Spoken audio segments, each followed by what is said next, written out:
on? Committee meeting? Your mic on? Yeah. And we will bring the meeting to order and just make sure, Josh, that we have confirmation of postings. Thank you.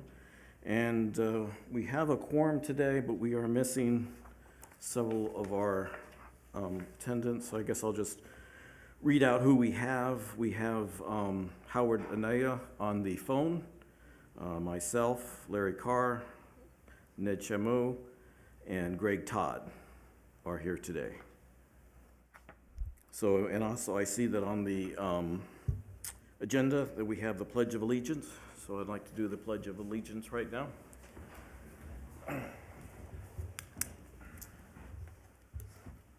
Pledge of allegiance to the flag of the United States of America and to the republic for which we stand, one nation, under God, indivisible, with liberty and justice for all. Thank you. Okay, so we will go to the first comment period, which is related only to the agenda items for today. Was there anything emailed or no email, no phone calls? Okay, so Holly, if we can go to the phones. So if anybody would like to call in, it's 702-589-9629.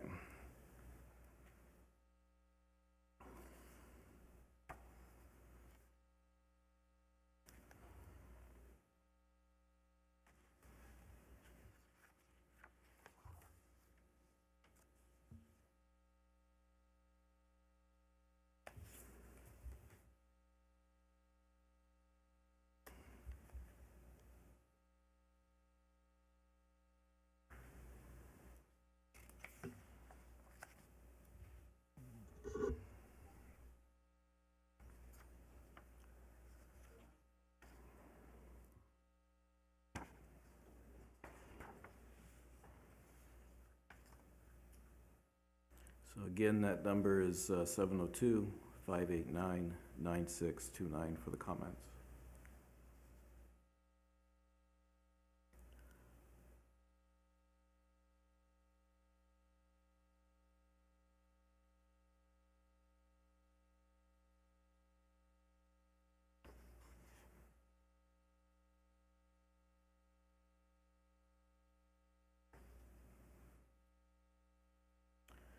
Okay, not hearing any comments, then we will close the first comment period and go to the agenda. So if I understand correctly, Joe, we have a change to the agenda.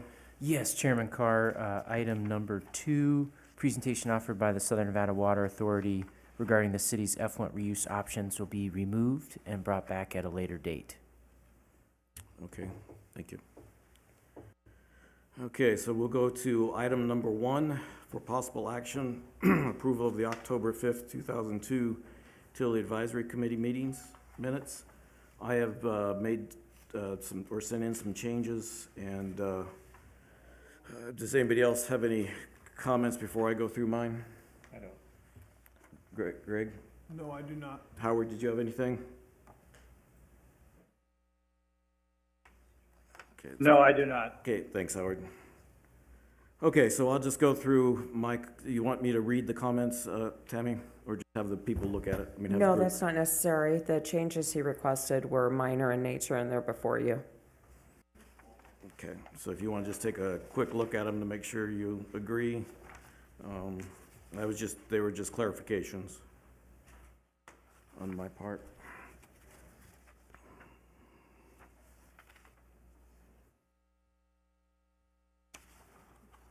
Mr. Chairman, they're Yes. highlighted in yellow.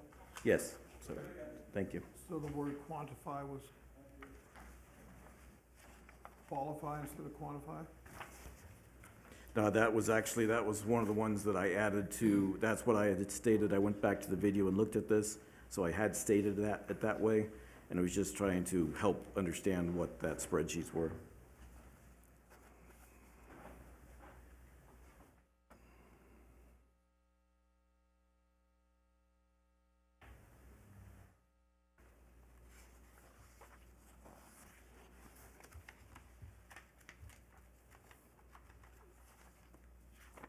good to me.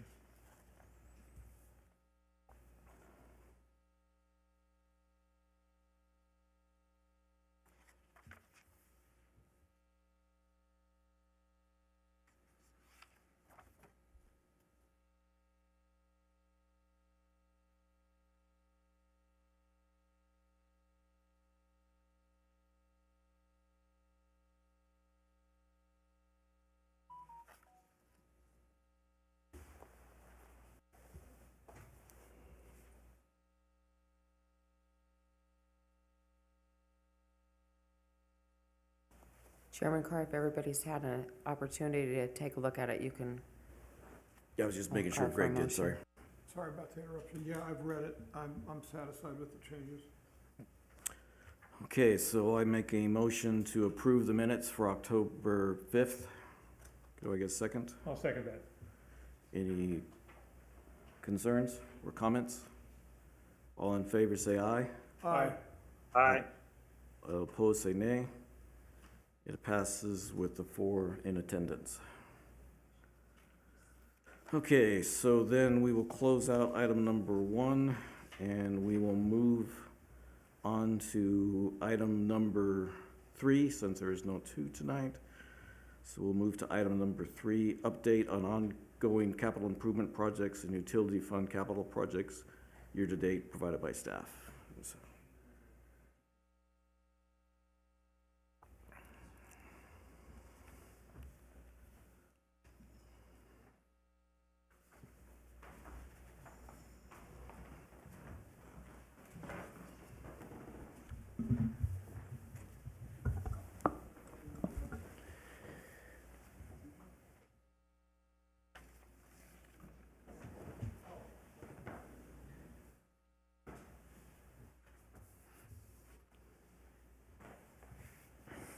Thank you, Chairman Carr. While we're getting the dashboard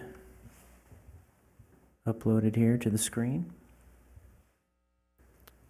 So we'll start with the electric fund CIP projects. First project on the list, feeder 63 to substation 3 tie. So this project is currently out for bid. Bids will close December 1st. The feeder 64 Temple Rock reroute, that's been combined with the circuit 63 to 64 tie. Substation improvements, construction has been completed. The remainder of the funds will be moved to the substation 3 rebuild project. For the 4 kV overhead line insulator, as you can recall, the pole replacements was combined with this project. What we're going to do is complete all the 4 kV to 12.47 conversion. There's 50 poles that are needed with the standoffs and insulators to get to that higher rated voltage. Once that is complete, we're going to close that project out and look to do a separate project for pole replacements. So their contractor's moving about 2.5 poles per week on that. So we anticipate 3 to, I want to say 6 to 9 months completion on the 4 kV to 12.47 conversion for those insulators. They're not having to replace any more poles though, is that right? All the poles are good? They are replacing some Or poles. are they still? Yeah, they're still replacing some poles. All right. And that's part of that assessment that was performed by that drone study. Sky, whatever it was. Right. Yep. So So Joe, you're saying that, because we closed out the pole replacement program we had previously. correct. What we did was we moved the pole replacement project into this. Right, I guess Project, we sorry, added that that's scope. right, sorry, I didn't clarify the full aspect. But then now we're saying, so are we closing out we're closing out part of the 4K to 12K conversion, because we still have to have a cutover, right? Yes. Yeah. So They're is still that- gonna, so that's gonna be brought into a new project, the cutover will be? well, no, the pole replacements will be brought into a new project. So the cutover involves several CIP projects, substation rebuilds, circuit ties. They all link together to get to where we're going to get off of 4160 volts and get on to 12,417. So there's not one single project that's now we're cut over. There's several CIP projects. Okay, because, yeah, so But are we closing out the 4K to 12K this year? Because I thought we had it on the CIP for 2 or 3 more years. Right, that's what I'm explaining. So, yeah, project E1909. So that on the CIP is the amount that's listed there is the not to exceed amount for the electrical support services agreement. And so what we're going to do is we're going to complete that work for that particular project. And if there's support services that are needed, they may be tied to another CIP or it would be tied to operations. So the 4 kV to overhead insulator project will be completed with the 50 poles in 6 to 9 months, and then that project will be complete. That would be complete, okay. Yep. Yeah, I get it. Okay. Yep. So then the BC tap to Buchanan overhead, that construction 100% complete, and I believe bond was released at the last council meeting for the capital equipment purchase for the boom truck. That's moving along. I think one has been selected and found for feeder 53 to San Felipe Mendota. That project's moving ahead of schedule. There'll be a change order needed based on the discovery of shallow direct burial cable, as well as a particular type of conduit that's been discovered that needs to be replaced. It can't be pulled back and reutilized. So we're doing investigatory procedures near the UGMs to where that would be. So I think the longest run we found was about 450 feet of this direct burial one-aught that had to come out. But there will be, what we're going to do is once all the investigatory procedures are complete, there'll be one change order related to that work. There won't be kind of multiples. Any questions on that or that project? And I'm sorry, so how soon do you think, so is that a delay? No delay. No, it's just, it's going to be some additional cost. Okay. Yep. Yeah. So I'm just curious on that. The one-aught, there was some direct buried that was it a 3-phase feeder or was it a single-phase feeder? Do you remember? I'm not positive on that. I believe it's one phase of the 3, right? Okay. At that on the primary. Okay. But the topography of the area that was found, it has to be retrenched. Oh, really? with Okay. the Not a big deal then. Okay. so With Yes, a sir. With a saw, you hit some hard rock. That's why it was buried shallow. They hit some hard rock and then they just put it over the top of the hard rock. that's likely, yeah. They did encounter a lot of hard dig on this project, so but when we do discover that has to be replaced and put in with the trench type A, as in the project plans. So you currently, if I'm reading up there correctly, you've got 130,000 available now. So is there a possibility that's going to be needed more than that to account for the changes, or is that going to? There's a possibility. Yeah, we're going to get the complete understanding of what the change order is in its entirety after we do our investigatory digging and finish up with all where this shallow direct burial cable could be, as well as this particular type of conduit. Okay, thank you. Sure. Go ahead, Greg. One question came to mind. You were talking about the tap to Buchanan. What was the status on the LID that was having problems with it? Because I see it's open across from the hospital. The The load interrupting disconnect that was reported at the last meeting, there was a problem with it and that Par West was gonna come out and do a repair on it. Yeah, so I don't have a status update on that, but I will get back to you on that. Okay, thank you.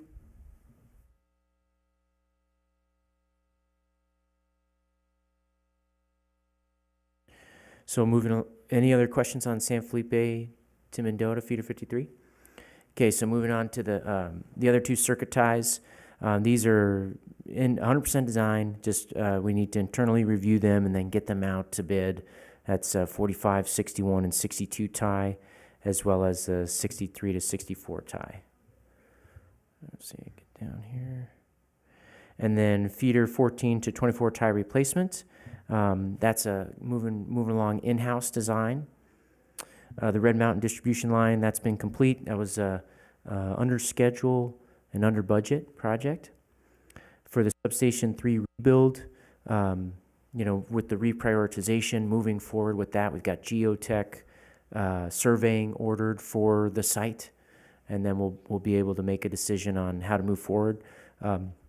We may end up utilizing the existing substation 3 and just kind of keeping that equipment in service, just expanding sub 3 out instead of taking that out? The way I've seen it, because I'm pretty much familiar with sub 3, is that we are going to shift the load off of sub 3 onto the new feeders we're installing from 5 and all the way back down to Buchanan. So that site, that sub 3 would actually could be shut off because of the voltage it is coming out with on the secondary side. And with all your load interrupting disconnects and your pull top ties, we could bypass sub 3 and continue feeding the city. Right, old sub 3. did you Old say? sub 3. Yeah. And then that footprint on the old sub 3, my recommendation several meetings ago was to take out 6 feet or 5 feet of dirt, soil, rock, whatever, and come in, and that would increase the footprint availability for the new substation 3. Okay. Because you're not working up on a mountaintop to build substation 3. Because everything's going to be gone from there, everything's going to be removed. You can take and go in there and clean it out, get rid of all the old stuff and come in and the footings, everything, and start fresh. So we are going to be installing new sub 3 before we take old sub 3 out?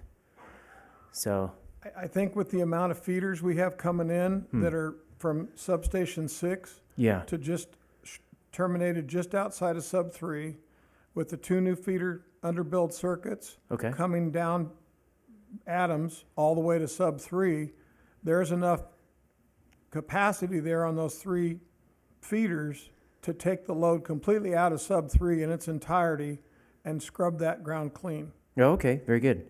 Well, I will certainly look into that. Appreciate the advice.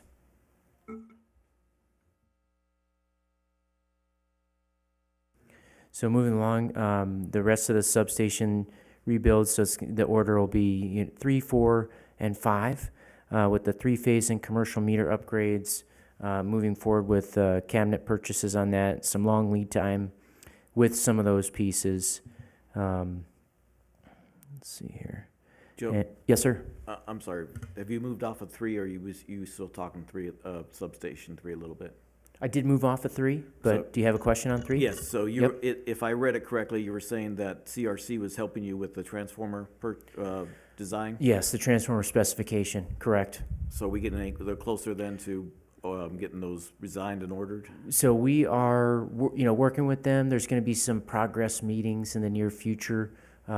Myself and another engineer in-house are working on all the pieces that we have and that was already completed with the 30% design 8 years ago. So what I'd like to do is kind of get a system model just of that area kind of done to make sure we have the right equipment ordered. So, but we are moving forward with that with the CRC, yes. Okay, so we're still looking at, I can't remember, was there a shortened time frame? You said the transformers, there was a possibility, what are we looking at time frame now? So lead time for those now is reduced to about 12 months. Okay, Manufactured here in the United States. That's what the CRC's been getting, with their substations. okay, because all the money's been moved into 23 for substation 3. So Right. as you get the design up, then you can start purchasing the equipment to get it, so the plan is to still start in fiscal year 24 for construction, is that correct? Yeah. Okay. Mr. Chair, are we anticipating a increased temperature coefficient for ambient temperature on these new transformer designs? I hadn't considered that as far as what we currently have or what CRC has in their design. I think it bears some review Okay. because of the temperature increases we're getting on our hottest days. And the thing we used to do out here many, many years ago was fan over and then a forced oil. Right. Yeah, we'll certainly look at that as well.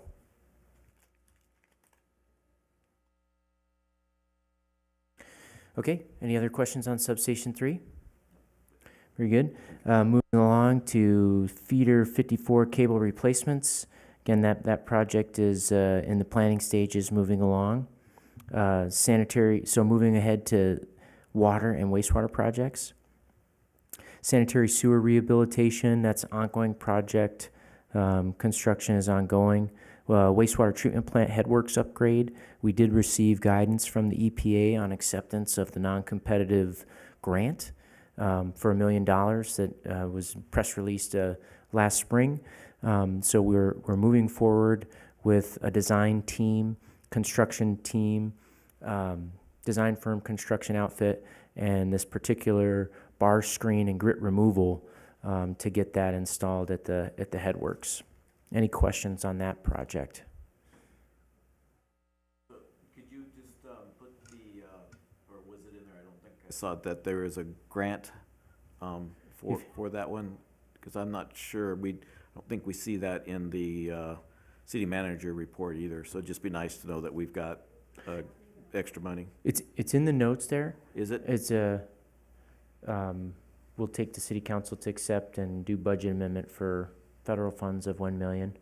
Okay, I guess I must have missed it. Okay. So thank it's a you. non-competitive grant. It's part of that spending package from, I think, 2 fiscal years ago, or however the federal funding works, but it's run through the EPA. Okay, but it's just nice to know that it's not coming out of the sewer fund, Correct. so it's just helpful. Yep. Okay, thank you. And then rehabilitate sanitary sewer mains. Again, that's an ongoing project. Lift station number 1 improvements. That's moving forward with a design consultant focused on the odor control as a kind of primary driver there. The chlorine contact chamber and the concrete line aeration basins. These 2 projects will depend on whether we go with the direct or indirect reuse option. Lift station number 3 improvements. That's next after lift station 1 and the design with the consultant. There's the opportunity, what we have budgeted to just go ahead and repair, replace, or if we wanted to make an investment spread out over some years to do a new lift station just adjacent to lift station 3. That's not currently in the CIP now, but those are options that we're having the design firm look at. Rehabilitate 18-inch sanitary sewer mains. That's moving forward as well. And then as the building, the additional shower, we're gathering project costs there, and I don't know if that's going to be one that we do in-house or not. So kind of moving along to the rest of the sewer projects. Is there any questions with any of the water or sewer, or I'm sorry, the sewer projects? None for the sewer. I had one comment. I was kind of hoping that I was looking forward to the SNWA presentation on moving that sewage, but I know one of the problems we have had in the past is all the salt in the water, and that the sewage effluent is so salty. And something we may want to take a look at is, I've had the opportunity in the last little while to look at, because I've got a water softener that's on the Fritz, and there's these new technologies. They're a little more expensive, but they don't use salt anymore, and they pass the sewage through a medium of different kind of chemicals or rocks, basically sand, and it keeps the hard minerals from precipitating out and coating things. And for the costs that are involved, I think that a system like that, because I was looking at it, they're around between $1,000 to $2,000 for a system that does that, but you don't have any salt at all in the system. And you can go several years without having to change the filter in these things. And they're becoming pretty popular, and I think we ought to take a look at that as a possibility, because we could even offer rebates through SNWA or something to get the whole town, basically at some point, outlaw new salt-based softener systems and go to these new systems and maybe offer rebates that would help people buy them. And if we could get rid of the salt issue, that may make that effluent a whole lot more acceptable to the city. So something we want to just keep in the back of our minds, but something we want to take a look at down the road here. No, that's great. I appreciate that feedback. We do have an agenda item on rebates, so we can certainly kind of, for this agenda, we could bring that up at that time. It's something we can. Yeah, I bring think it'd to be worth council. taking a look at and talking about, and because I've looked at it briefly, and it looks something I'm probably going to go ahead and do it on my own home. But I think it's something we may want to take a look at, because it does away with that salt issue, which is the biggest problem from what I understand Right. down there. So something to look at anyway. Very good. So if there's not any other questions on sewer, go ahead and move down to water.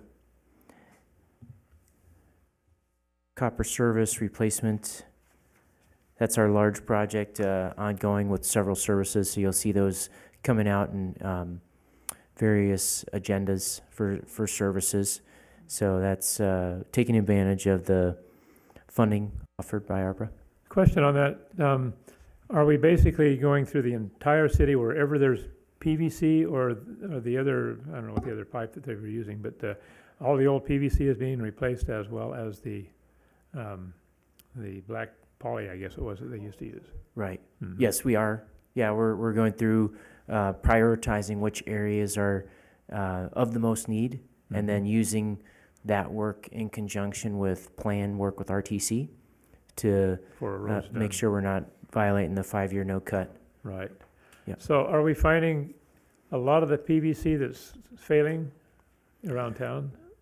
Or is it just a few of them? I'm curious because I know I was involved years ago when they went to that process, and it sounded like that was going to be the answer, getting away from the copper, because we used to have copper to everybody, and that was part of our grounding system in the city, and it was a good thing as far as the electrical system was concerned, because the entire town was grounded, and everybody went back through the copper back to the system, and it worked really well. And then they started putting in PVC systems, but then they would run a copper wire along with the PVC to maintain that ground status. And then I was just curious if the PVC has basically started failing every place around town. I'm not sure if it's in every location, but I know like in the golf course estates, that was one of the Oh, really? Okay.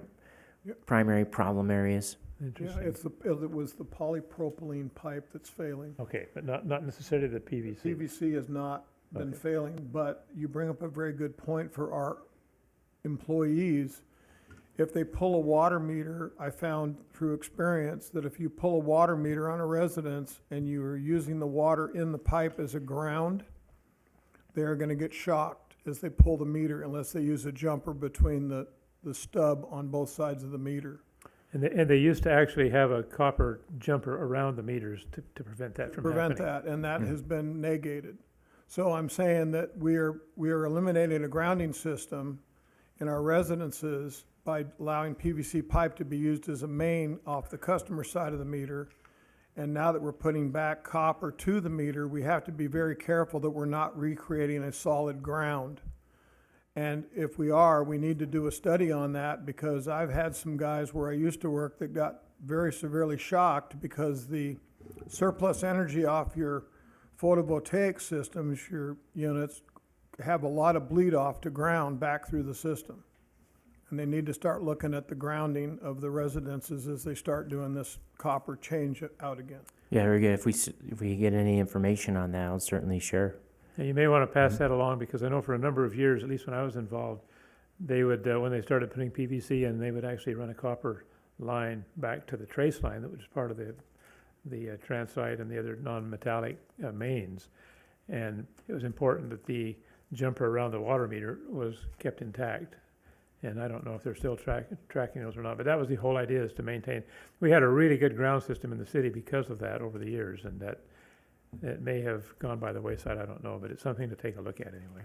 Might ask Appreciate the it. questions anyway. On the PRVs, that's moving forward with the FY24 with the reservoir improvements.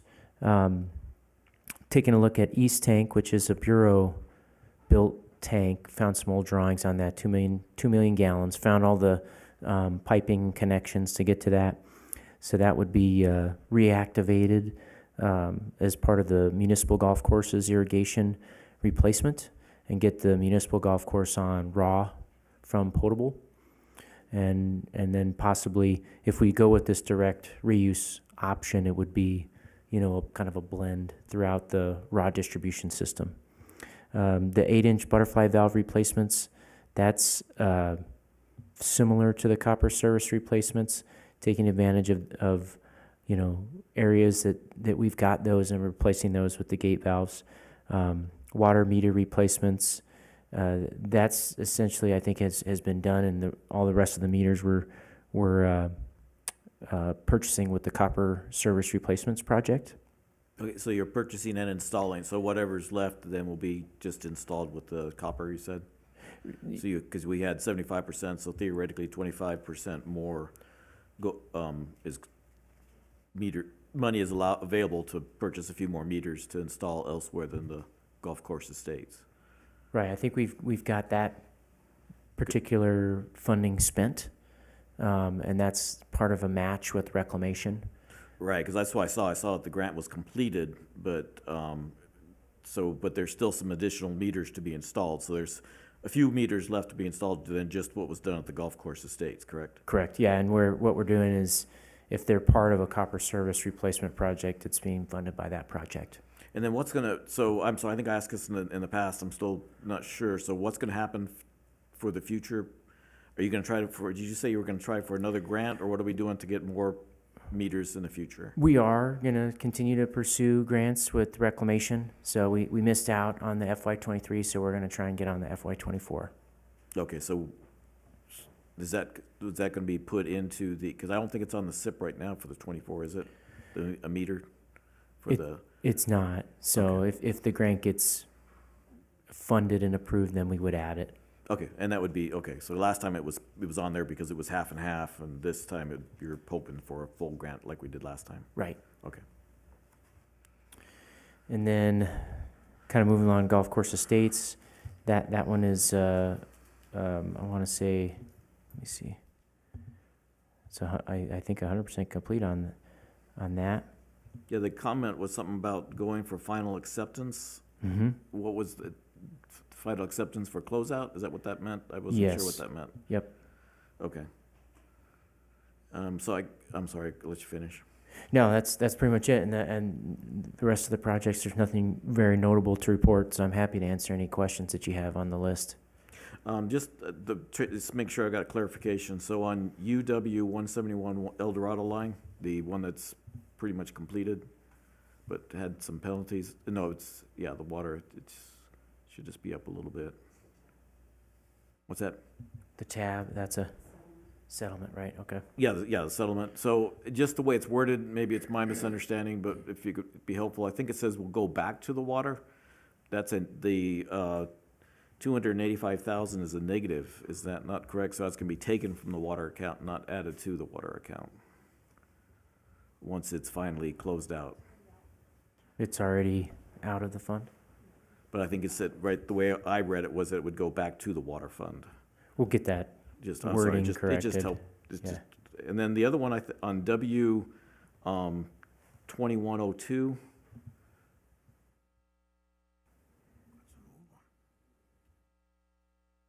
I think that when it was stated that it was being closed out and the funds being moved to Hemingway Conversion Project, but I don't see a Hemingway Conversion Project.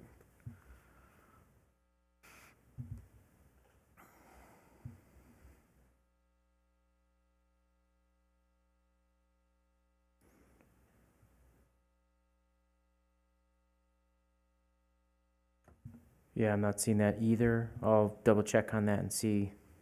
That's what services the National Park Service. Right. So, yeah, we are working with SNWA on other locations to the lake for return flow credits, but we'll work with the Park Service on that to see what we can do. SNWA is seeing if they can get them the water a different way. Okay, I just didn't understand. I just didn't know if I was missing a project. But I'll fix the wording on that as well.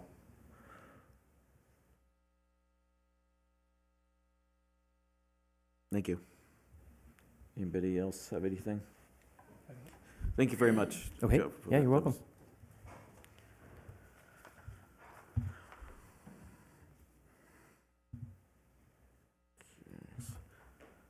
So Josh, with the new system, do you need just a few minutes to close out this agenda item and do a timestamp? Okay, yeah, just stand by. Okay. Thank you.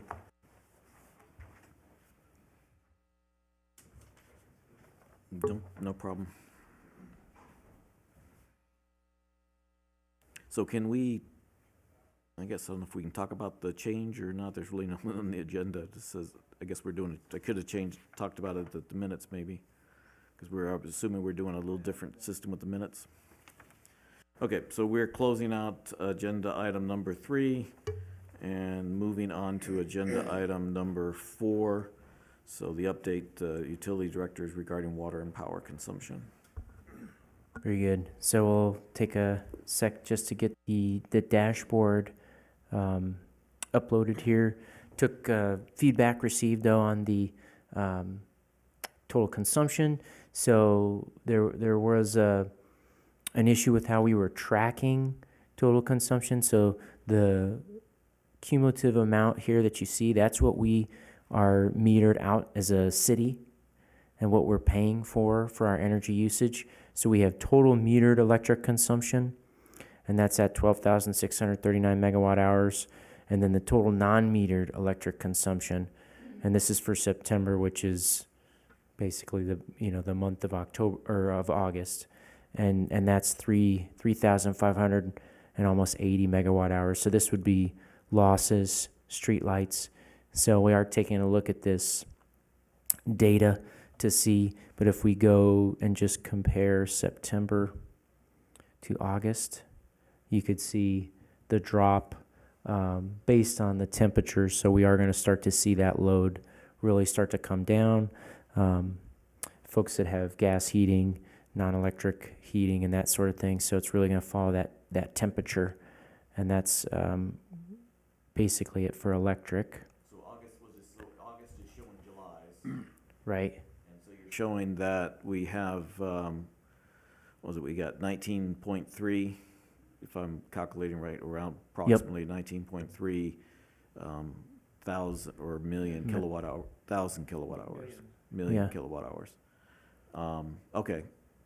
So, and that is compared to, I think, the 21 that was budgeted, estimated. I think it was 21 Right. million.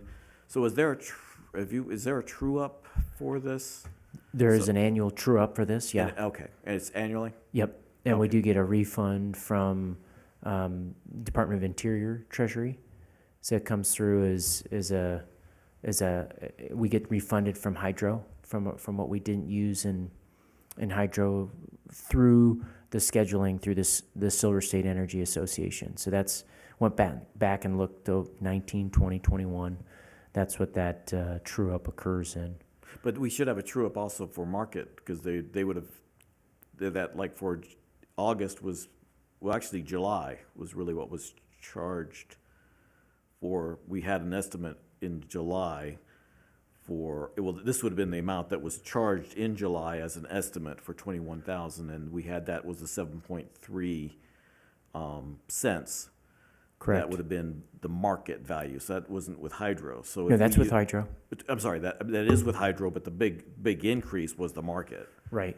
And so, if we use less energy, so that should help reduce what we paid on the market, and we don't know, and if the market wasn't as expensive as they thought, then how was that true up done? So that's trued up annually. That's On- true to Bentley also. Yep. So that rebate would come from CRC, From Silver State. Yep. Silver State, okay. Yeah. And so that's just the rebate that comes back in to the electric fund? Yep. Comes right back into the electric the account, the same account that's used to purchase the wholesale energy, goes right back into that account. Okay, yeah, it might be something to be nice to see, because on Socrata, I don't think there's anything you can see that. So Okay. it'd be nice to understand, because I saw that we had, last year, there was the exact amount that was estimated, that was charged, but I don't think there's an offset in revenue that shows if there's anything. Because sometimes we'd have to pay, sometimes we'd get a rebate, depending on what's happening, what that year did. Correct. Okay, so it's just once a year, though. Thank you. You're welcome. And then if we take a look at water consumption, so September, we've got our total potable water consumption in thousands of gallons of flow and raw, and September, so this would be for the billed month of September, so for August. And if we take a look and just kind of compare that for August billed month of July, you could start to see the drop. We did benefit from the monsoon season for this, but you can see our starting to drop off. and we are considerably lower than we were last year, so folks are taking individual measures for conservation. That's an interesting number, so it looks like that we use almost, our raw water is almost a half, a little bit less, but half of what our, our other water. Could we go back to the other chart? That's September? Yeah. I was surprised that we use that much raw water. That's a significant amount of water. Right. That's probably all the more reason why we may not want to get rid of that raw water line, because Very right. that's Yeah. a lot of water. Yeah, I've reevaluated that, and the looking to expand the use of raw water. So Yeah. if we use the raw water for that distribution, if we mixed it with effluent, that'd be one thing.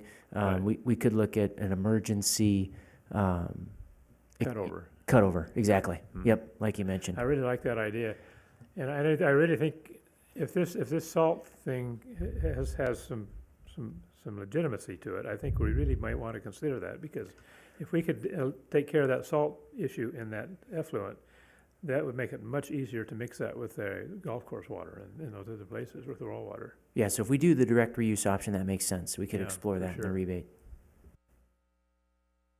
Okay. Any other questions on the consumption? Well, can I discuss, just so to possibly look at another, I'll ask you offline. I just had a comment on what was presented in the package for the Okay. presentation. And it related to the raw line, and I guess I'll just ask you, because it'd be Okay. nice to give the SNWA heads up before the presentation, so I can Okay. understand it better. Very good.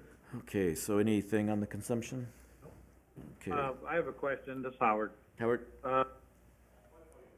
Joe, can we access this thing offline? I mean, I know I'm using a link right now to look at this. Can I look at this without going to the meeting? Yes. Yeah, if you just click on the link in the staff report, you will get. Yep. Yep. So I can get the current data from this report? Yes, on sir. these, at any point in time? Yes, sir. All right, thank you. Very good. Okay, so we will close out item number 4 and go to, you have enough time there, Josh? And go to item number 5, for possible action, discussion of proposed changes to the city utilities rebate program. Okay, very good. So for this particular item, just to give you some background, so the current electric rebate program, we've got solar water heater, $200 for adding a supplement solar system, for swapping electric water heater over to gas. We've got solar screen and window film for 50 cents per square foot, evaporative coolers for $50 per 1,000 CFM, and then various air conditioning rebates depending on the SEER value. High efficiency pool pumps are also on there. So what we're recommending is that we expand the rebates, change the rebate program to the utility rebate program, and we would recommend removing the solar screen and window film from the rebate program due to its limited use, as well as the evaporative coolers due to their high water usage. We recommend including smart irrigation controllers to the rebate program for water conservation and matching the S&WA rebate. So for that particular rebate, a resident could get a rebate if they replace an existing controller with the smart controller, earning $40 per active valve or 50% off the MSRP, whichever is less. Joe, can I just, so when you're Sure. saying active valve, make sure depends on how the wording goes forward. Are you talking about each valve they have for their section? So you have the controller, and the controller then controls how many valves? Yeah, so like if you have like a valve in the front, then this, if you have a smart controller on that, then you get it for that. Right, but let's say that, so lead faces, and I think with the desert landscape, you're still gonna have several sections. So you could have as many as 3 valves, for instance. So that would be $120 rebate so is that what I Or, understand? or 50% off the MSRP of the controller, whichever is less. Okay, but it is per valve, not per controller. Per active valve, yes. So how many valves you have associated with that controller? Right. Okay, I'm just making sure I understood the wording right. Mhm. Thank you. Yeah, and that's for existing. If it's a new development, resident would get a rebate by installing a smart irrigation controller, earning $20 per active valve or 25% off the MSRP, whichever is less. We also recommend amending the air conditioning requirements to further promote energy conservation by requiring the following conditions: for air conditioning units less than 65,000 BTU per hour, and minimum efficiencies must be a minimum of 16 SEER. So we would eliminate the 14 and 15 SEER rebate. Heat pump systems would also be required at the 16 SEER. And these conditions are in line with neighboring utilities. We also recommend following incentive amounts and increasing the incentive amount for customers that qualify for the Boulder City Energy Assistance Program. So we've got 200 customers that currently qualify for that program, and you could see the differences in the incentive amounts in your packet. So has any research been done on the SEER, the SEER, what the units out there, how many units are above, that are 16 and above? We have that information that's been reported from the rebates. Because, for instance, I just put one in not too long ago, and mine, I think, was only a 14. I didn't have a choice. Mine went out. They offered me one unit aspect. That was all I had a choice of. And like I said, it went out in August, so I didn't have time to go out and research it and do anything. So if I remember correctly, mine was only a 14 SEER. So it was a big increase. It was a big efficient change from the old one. I had one that was still 60 years old. Somehow it lasted all that time. So by not I'm sort of wondering, in some of these older houses, you don't have as many options because you've got to replace something similar to what you had in kind. For instance, mine was backward. The venting is backwards than the normal house. And so you've got, I think you're limited, it's one unit compared to two units, one in the attic and one down below. So if that's the case, then there might not be as many units available for some of the older houses in Boulder City. So eliminating 14 and 15, they're still upgrading their system, but they're not getting any aspects. So I would ask to at least look at that 14 and 15 before Sure. we just Yeah, I mean, eliminate it. We looked at doing something that would be cost neutral. So, and that was where we came up with that amount. That Cost limit. neutral, so what do you mean by cost Yes, it neutral? wouldn't change any, wouldn't require any more money into the rebate program than what's kind of currently there. So we're adding a few items, the smart thermostats, the water controllers, and we're taking a few items off. We're upping the SEER limit. So we looked at that as that would be, we wouldn't have to add money to the rebate program to do that. But if this is something that the committee advises to do, then we could certainly look at keeping the 14 to 15 SEER rating, and we would just offer less incentive and just keeping that program that way. Would anybody else have any thoughts on the 14 and 15? What's the cost jump between 14 and 16 SEER for a 3-ton? I don't have that Well, information kind of handy. that would be the incentive. You know, if the cost jump can be offset by the rebate program, then that would be more incentive for a person to go to the higher efficiency unit. But I'm not sure it is because, see, at a 14, because before it was $70 per ton for 14 or 125, and now you're just going with a flat 400, right? You're not per ton. You're just going with a flat 400. Right. So then it might not be as incentive. That's the question I'm bringing up. Instead of a flat rate, we might have to still go by the ton qualification. And then the rebate would be on a sliding scale depending on the tonnage of the unit, not just a flat 400. Because now what happens if we get an 18 SEER on the market? You know, what's that gonna do? Well, we've got that. That's 900.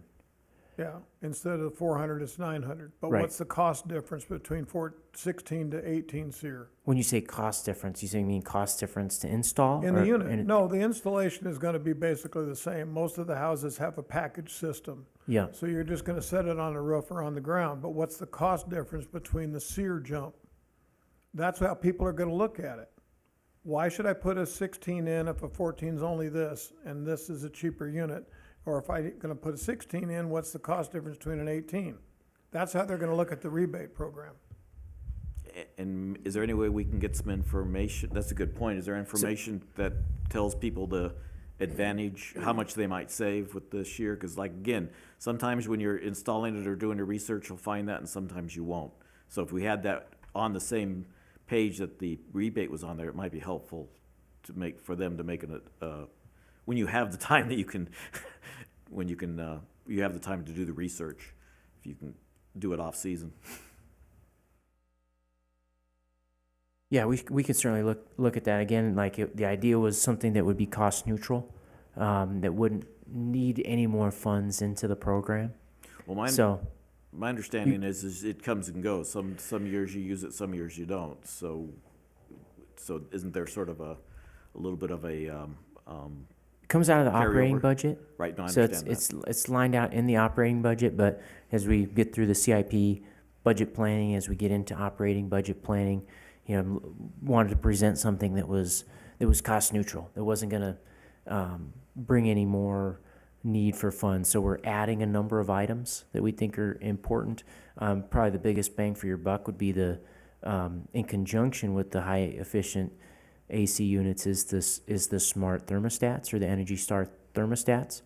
So that's not a large rebate, but when we look at the number of, we want to encourage folks to get the higher efficient units and incentivize them with that. So if that leaves some folks out of the rebate pool, just like it would the evaporative coolers, we don't want to incentivize evaporative coolers because of their amount of water usage. So we haven't really taken a look at this program in a number of years. So this is something that is brought before you, would be then brought to council for them to vote in a resolution. Yeah, that's all we're doing, is we're just trying to understand it better and trying to give the citizens the best advantage. Sure. Because that, if we're limited, is there a current rebate on efficient windows or not? No. Okay, so there was just an Just old the one from a screens. solar screen, but no efficient windows, because that, I believe, helps quite a bit. Sure. There are tax rebates for that, just not, rebates through the utility. Okay.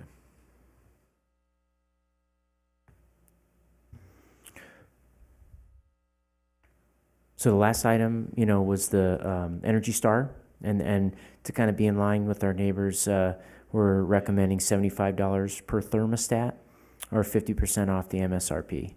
And there's quite a long list of smart thermostats that I was not aware of, so I added that link here to your staff report. But that concludes this item, so would appreciate any feedback or some to bring to council. The one thing, and we already mentioned that, is you may want to take a look at the possibility, it may not be yet, maybe a year or two down the road, but the possibility of these new water conditioners that would basically do the water softening without having to use the salt. Okay. Because basically, this medium that the water flows through, there's just two big tanks, and the water just flows through this medium, and it keeps the dissolved solids dissolved, Okay. to where they pass through the system and they don't plate out. And it's pretty popular, but they are pricey. Okay. But overall, it may be a lot cheaper to do that than to pay to transmit our water out of here, so, out of the state and back down to the river. So Right. I think it's something to look at. I do have one question. Because of some medical conditions, I went with potassium on my water softener instead of salt. And I've not had any negative effects on it going through the system. It's more expensive, but you do not have the salt going into your sewage system, effluent system. And I'm using potassium chloride. And I've not had any trouble with it. It works, and you're not putting any salt into the system. I think, I don't understand, Greg, that it's still a salt. Doesn't it flow down? No, it is not a salt. It is specifically not a salt. Your settings on your water softener are different, and it's much more expensive, but it is not a salt.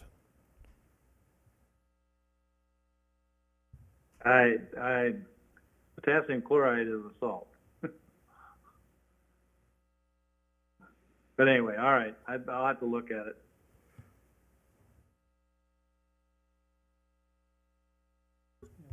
Purple bags, I think.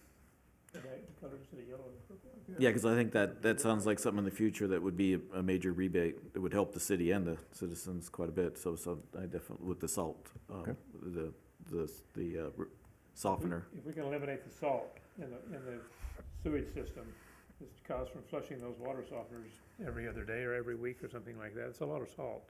And if we could eliminate that by going to maybe a more expensive, but rebate it out to the fact that everybody's got one of those instead of the other kind, then we could basically utilize that water.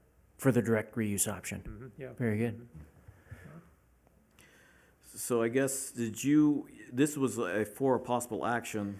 I see the one thing you had was that you were suggesting to change it from electric rebate to the utility rebate program. That's a pretty easy thing would be a good suggestion. Did you want a motion from this committee, or just that looks like a great recommendation, just sort of get an overall rebate program? Yeah, I think of staff's recommendations, whatever the committee is willing to move on formally, we've kind of listed them out pretty systematically, what we're wanting to change. So I would appreciate any motion from the committee. I guess one thing I would like is if there's a way that for maybe next meeting, we could bring back the full list or how it would be presented on a website. Because you've got the, you presented the table for the air conditioning, but I didn't see anything else. It'd just be nice to sort of see how it was laid out, how it would be presented to the citizens. And I don't know if we could, because that would be pretty quick, I think. So whether you want like just a motion to say, change it to a utility rebate program, or you just want to do something like next time? I mean, What would that's you prefer? kind of semantics. I'm looking for the specific rebates that I'm looking to remove and then add, and then this will be brought to council for resolution. So I'd like to do it certainly before the season starts. I think that if we could just get a full listing, and then maybe if you could at least look at, because you're trying to make it a switch to keep it at the similar cost. Right. No cost change. But I think if we could just get a few of the information that Greg had mentioned and about the SEER, and whether we could still leave the 14 or 15, if they just to do some research and then come back with a full list, then maybe it would be that we could vote on the list saying, hey, this list looks great, and we'd vote. Might be a little bit easier to do with, what do the rest of you guys think? Yes. I'm fine with that. Yeah, so thankfully, got some update from our engineer on some facts here on the efficiency. So 14 SEER versus 16 SEER is 16 SEER is 14.3% more efficient. So that's the energy savings. And then single stage heat pumps are $300 to $800 more for 16 SEER. How much more? $300 to $800 more. 300 to 800. And the 14 is the base model. Like the state of California requires a minimum of 14. Yeah, I'm just afraid some of the new ones I would hope so, but I think for the older houses, I wouldn't be surprised that that's sort of what's happening is the base model is being used. And you're not getting that many options. So, okay. But yeah, I think if we could put it on, so we'll come to the next agenda item where, Mr. Chairperson? Go ahead, Greg. Howard brought up a question about the potassium chloride. It's 99% sodium-free. I'm sure of that. I'm just saying it's still a salt. And I think that the testing, what you guys are talking about the salt, it's actually measured as salinity. And the salinity is going to measure, it doesn't matter if it's potassium or sodium chloride, it doesn't matter. It still measures the same thing. So I'd have to check it out, though. I'd have to know more before I even commented, but it's still a salt. And maybe sodium-free, but that doesn't mean it's not still measured as salinity. Potassium. Yeah, that's why I'm just saying, I'm not a chemist, but I just went online and found that, so I just wanted to let you know. Yeah, Howard. well, I'm sure if it's potassium chloride, I'm sure it's not, it's void of sodium. That's for sure. But salt is still a salt, and that's probably what Because I believe in the permit, you have to measure the salinity, and that's gonna measure, doesn't care if it's potassium, whatever's associated with a chloride ion is what's gonna be measured, so. But we'd have to do a little bit more look at that to make sure of that. Okay, yeah, I Thank think you. for the reuse, it'd be very helpful, thank you. So I guess that, I'll just reiterate then, is if Joe, if you don't mind, if we could put it back on to maybe the next, agenda, just with a full list, so in the packet would have the full list of Yeah, of so- rebate. This is the full list. So this is in the background information, that's currently what we offer. So the text in red is what we're looking to remove, which is the solar screen and window film, as well as evaporative cooler. And you're also gonna take off right now, though, you're taking off the 14 and the 15 shear also. We're looking to modify the AC to what you see in the table. Well, I think the way it works on those air conditioners is that's probably about all you can buy nowadays, is at least a 14. Used to be, I think the ones I have in my house are maybe an 8 or 10. Yeah. But these new with the variable frequency drives and the variable speed motors, and they are way more efficient than they used to be. And so 14s are good, but 16 is even better. So I think that's where we want to go. But the 14, I would say, I think might be hard. I don't know. I haven't looked, but it may be not that easy to even buy something less than 14 nowadays. So, but the 16 would be the next push, to get into that range. So. That's what we're trying to do, is Right. just kind of incentivize this, right? Folks may not want to, hey, why do I need to change my thermostat? Yeah, Well, you and don't I need think to. that's what we want to do. That's a good idea. I guess the only other thing is, if I understand correctly, right now, the rebate, you have to apply within 60 days to get the rebate? I believe so. Could that be modified to 6 months? Because I think if the installer does it, there might be able to be done, but if the homeowner has to do it, I'm not sure they would realize it had to be done in 60 days. Yeah, that's something we could certainly look at. So I guess then I'll put it to the committee. Are you comfortable with just, doing a motion on what we have, or would you prefer, is there something else you would like to see? I'm fine with what we're doing, I think. I'm also fine with what I see on the paperwork. Okay, so does anybody have a motion? I'm same way on my side. Okay, so I guess if I'm understanding correctly, then I can do the motion if I can start it, is basically we accept the, staff's recommendation? Will that, work for you, Joe? Yeah. So the motion then I will put that we accept staff's recommendation for a new utility rebate program with the information that has been provided to us. I would second that motion. Any, comments? No comment. All in favor, say aye. Aye. Any opposed, say nay. Let Howard- Sorry, Howard. I didn't. Aye for me. Okay, so, thanks. Okay, so, the four of us, it's unanimous from the four of us attending. Okay, so we will close out item number 5 and go to item number 6 for possible action, discussion regarding potential agenda items for upcoming utility advisory committee meetings. I can go with a few comments myself real quick. So I think we're still on board for the,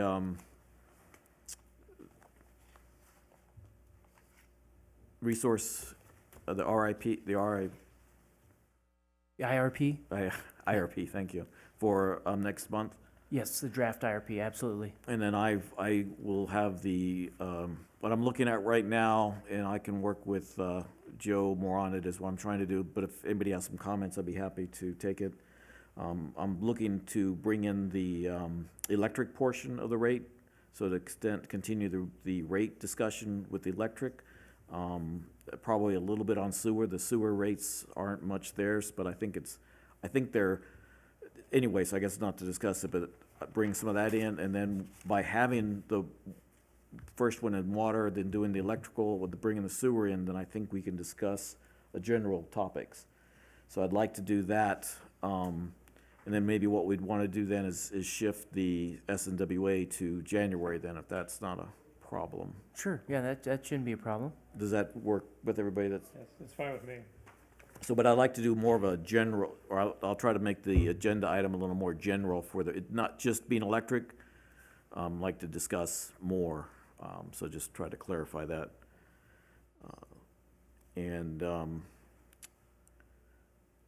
Then I guess, Joe, you were looking at trying to do a rate study sooner than later, so would we be able to look at an RFP? When would that, because I guess that would be the next, we'd do the presentation on, with the discussion, and then a meeting after that, somewhere in January or February, then would be next steps.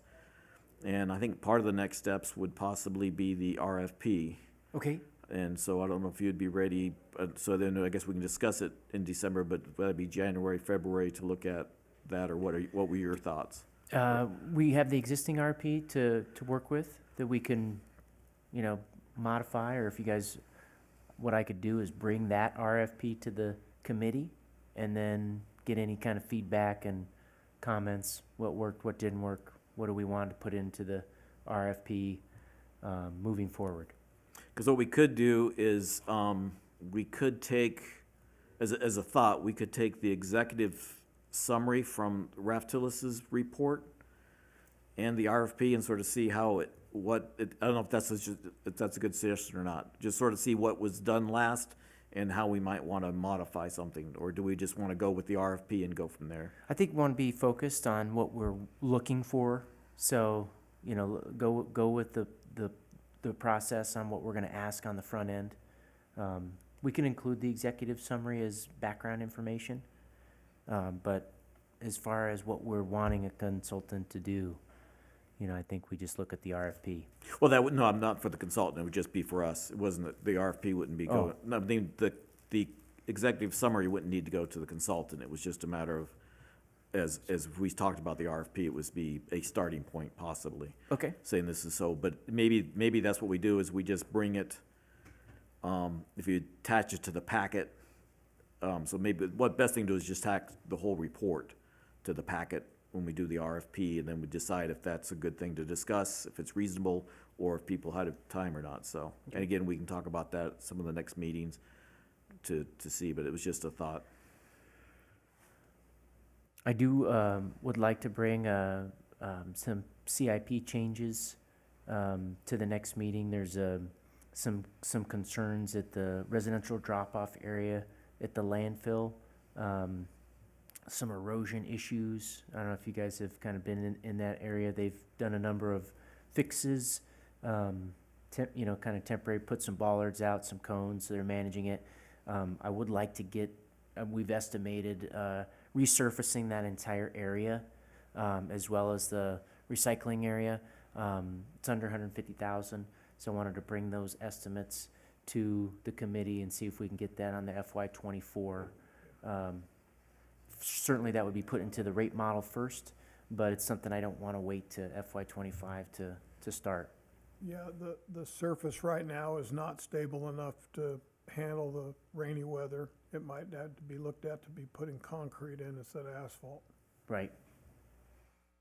No, so it'd be something that would definitely benefit the city, so that would be, so you want to bring that next, probably the earlier the better, right? So that would be The next meeting. so you just want to do another 5-year SIP with landfill or something like that, or depending on what you want to do? It'd just be specific CIP changes. We're Okay, still I in the got you. CIP process. We're gonna, I think the timeline of asking for tentative approval, it's still something that we can put into the plan, so I don't want to wait to FY25, No, that's what, and I appreciate it. It's Okay. Not a problem. Did anybody else have any thoughts for going forward? For either next meeting or not? Just a point of this is Howard, just a point of clarification, we will have a meeting on December 7th as our next meeting. Yeah, that's- December 7th is our first Yep. Wednesday of the month, yes. That's what I just want to verify we're still having that meeting. So Yep. December 7th at 1 o'clock, right? So is that still, That's what I have on my calendar, I just want to make sure of that. Okay, appreciate that. Thank you. Thanks for the confirmation on that.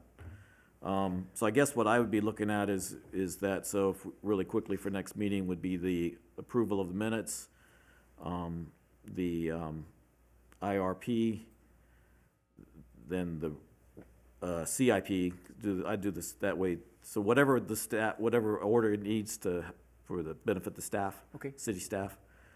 So if you went to CIP,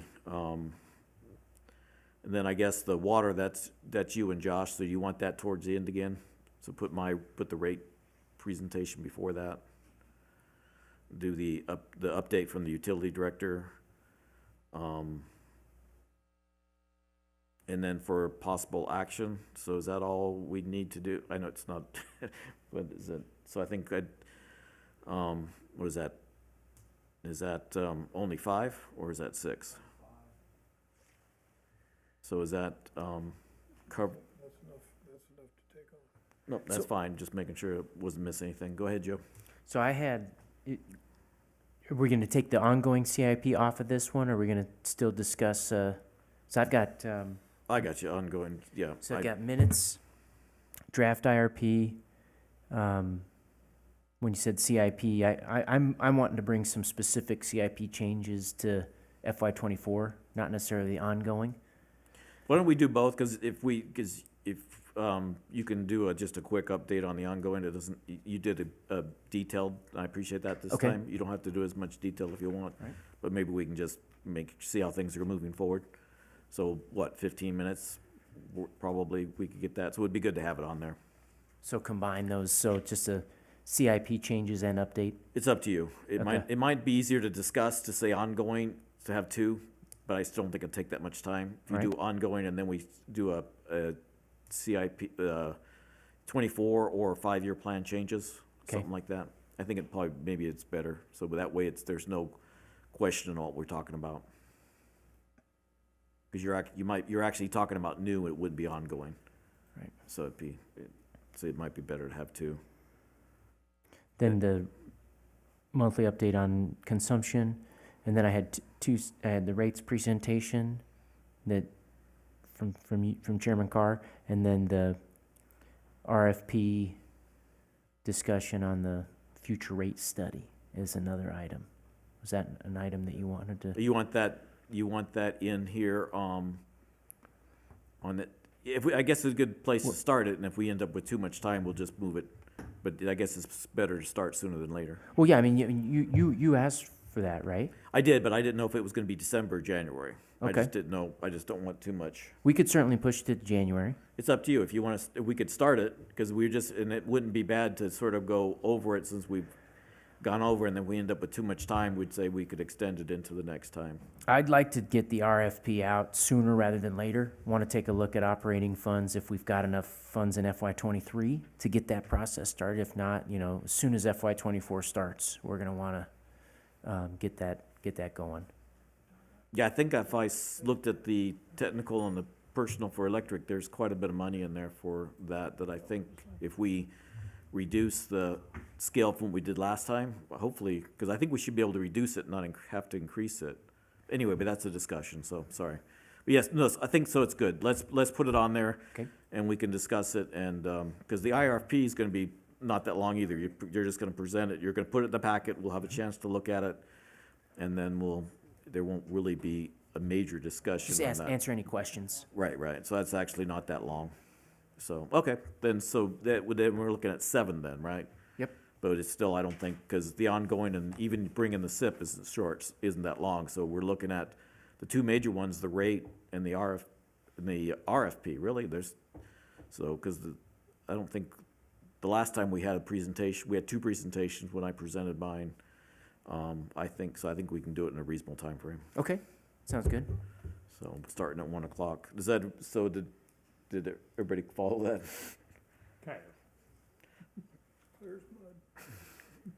So, anyway, really quickly, we can just go through, because we have minutes, we have the ongoing SIP, we had changes to SIP, we have the IRP,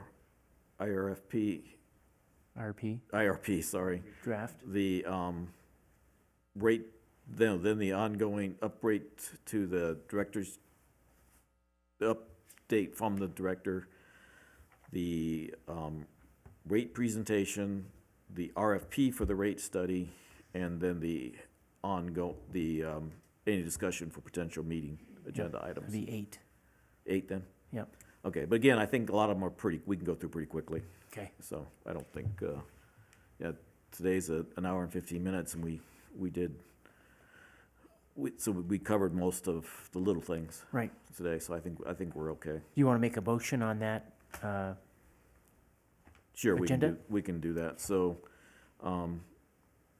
I make a motion that we approve the agenda items for next meeting. Do you have that down well enough, Joe or Josh, or do you I'll want? repeat it back to you, okay? So you got approval of the minutes, draft, integrated resource plan, IRP, rates presentation, can be taken out of order too.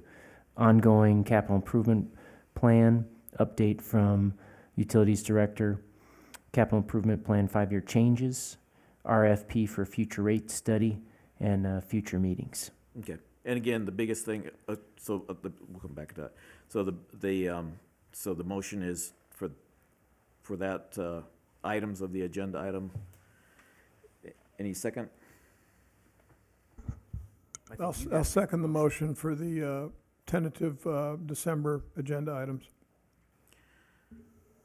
Any comments? All in favor, say aye. Aye. Aye. Any opposed, say nay. Passes unanimously.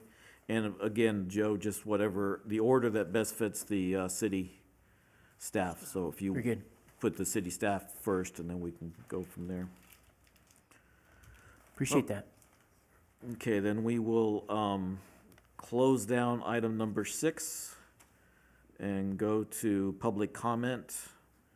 And the public comment can be on any subject relating to utilities. So, again, the phone number is 702-589-9629. And Josh, there was nothing as far as the final comment either, right? Okay, thank you.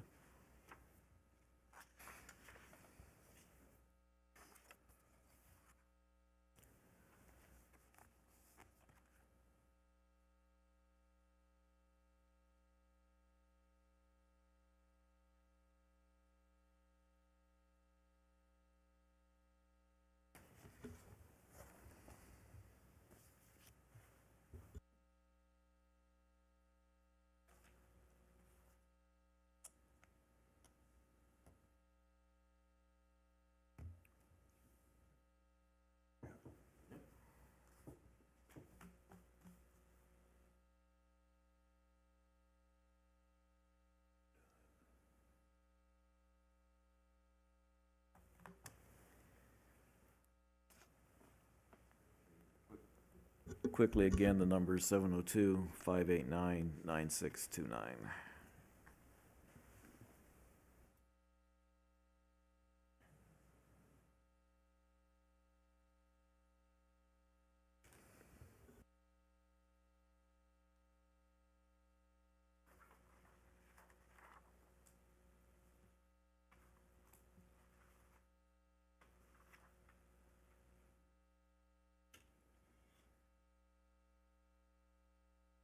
Okay, not hearing any comments, then we will go ahead and close out today's meeting, and we'll adjourn at, it's 2:21. Thank you, everybody, and thank you for your patience and your attention. Take care. Thank you, guys. Bye-bye. Thank you. Bye.